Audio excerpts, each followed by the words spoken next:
শেখ হাসিনা যার সাথে তার রাজনৈতিক সংশ্লেষ, সেই শেখ হাসিনার সাথে তার যোগাযোগ থাকবে, এটা খুবই স্বাভাবিক ব্যাপার। হঠাৎ করেই কেন বিএনপির বন্ধুদের এই কথাটা স্মরণ হলো, সেটাই বরং আশ্চর্যের বিষয়। বরং আমরা তো বিএনপির যারা সরকারে আছেন তাদেরকে অনেক আগেই আমরা এটা জানিয়েছিলাম যে শাহাবুদ্দিন চুপ্পু সে দেশের বিরুদ্ধে কাজ করেছে, দেশের বিরুদ্ধে কাজ করে যাচ্ছে। শাহাবুদ্দিন চুপ্পু রাষ্ট্রপতি পদে থাকার যোগ্যতা রাখে না, তাকে অভিশংসন করতে হবে। তখন বিএনপি তার ব্যাপারে কোনো কথাই বলে নাই, বরং তাকে রাষ্ট্রপতি পদে রাখার বিষয়ে তারা মতামত ব্যক্ত করেছে, তাকে সোশ্যালাইজেশন করেছে, বিভিন্ন প্রোগ্রামগুলোতে ইনভাইট করে তার হাতে পুরস্কার বিতরণের মতো কর্মসূচিও তারা হাতে নিয়েছে।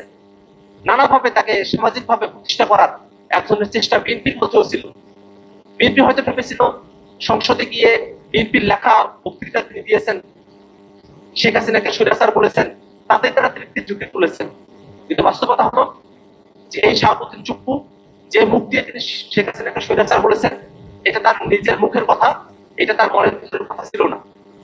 এই শাহাবুদ্দিন চুপ্পু যদি সুযোগ পায়, তাহলে এখনো এই ফেসিবাদকে বাংলাদেশে ফিরিয়ে দিয়ে আসার জন্য সব ধরনের সুযোগ এবং সব ধরনের কার্যক্রমের সাথে সে নিজেকে সম্পৃক্ত রাখবে। এ কারণে